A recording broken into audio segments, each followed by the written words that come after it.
My fellow Americans, a short time ago, I ordered the United States Armed Forces to launch precision strikes on targets associated with the chemical weapons capabilities of Syrian dictator Bashar al-Assad.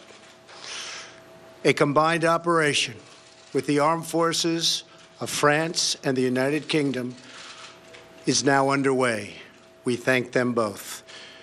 Tonight, I want to speak with you about why we have taken this action. 1 year ago, Assad launched a savage chemical weapons attack against his own innocent people. The United States responded with 58 missile strikes that destroyed 20% of the Syrian Air Force.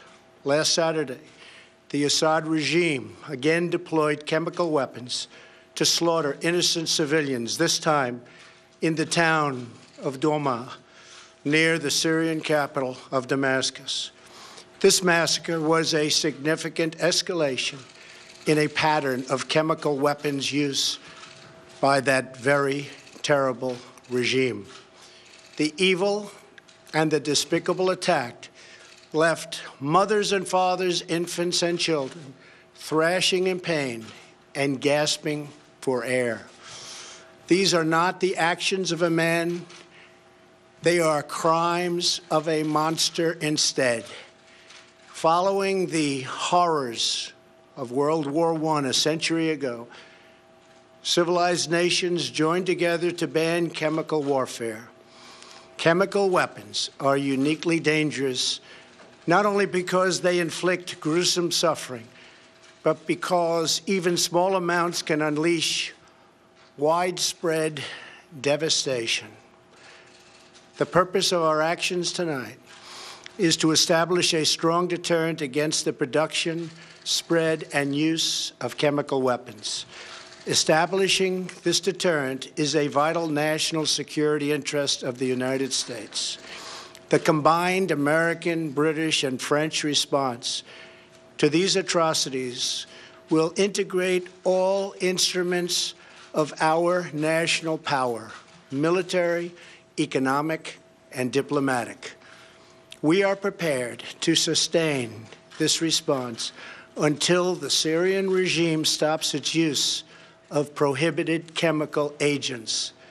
I also have a message tonight for the two governments most responsible for supporting, equipping, and financing the criminal Assad regime. To Iran and to Russia, I ask, what kind of a nation wants to be associated with the mass murder of innocent men, women, and children?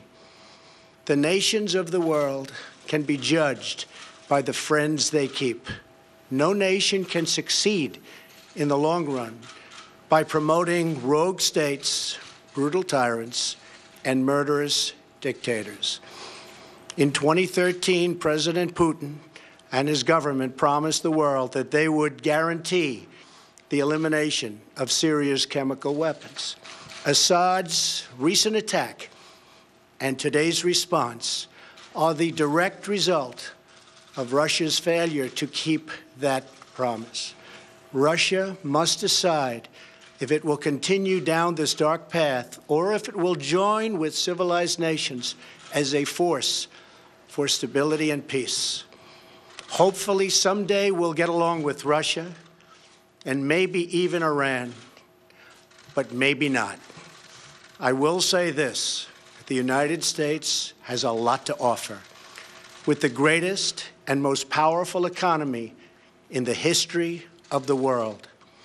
In Syria, the United States, with but a small force being used to eliminate what is left of ISIS, is doing what is necessary to protect the American people.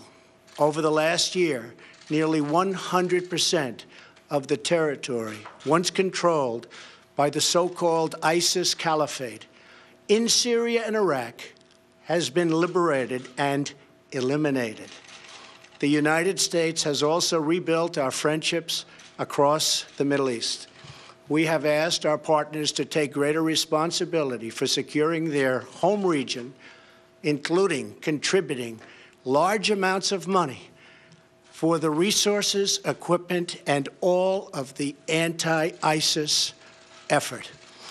Increased engagement from our friends, including Saudi Arabia, the United Arab Emirates, Qatar, Egypt, and others, can ensure that Iran does not profit from the eradication of ISIS. America does not seek an indefinite presence in Syria under no circumstances. As other nations step up their contributions, we look forward to the day when we can bring our warriors home, and great warriors they are. Looking around our very troubled world, Americans have no illusions. We cannot purge the world of evil or act everywhere there is tyranny. No amount of American blood or treasure can produce lasting peace and security in the Middle East. It's a troubled place. We will try to make it better, but it is a troubled place. The United States will be a partner and a friend, but the fate of the region lies in the hands of its own people. In the last century, we looked straight into the darkest places of the human soul. We saw the anguish that can be unleashed and the evil that can take hold. By the end of World War I, more than 1 million people had been killed or injured by chemical weapons. We never want to see that ghastly specter return. So today, the nations of Britain, France, and the United States of America have marshaled their righteous power against barbarism and brutality. Tonight, I ask all Americans to say a prayer for our noble warriors and our allies as they carry out their missions. We pray that God will bring comfort to those suffering in Syria. We pray that God will guide the whole region toward a future of dignity and of peace. And we pray that God will continue to watch over and bless the United States of America. Thank you and good night.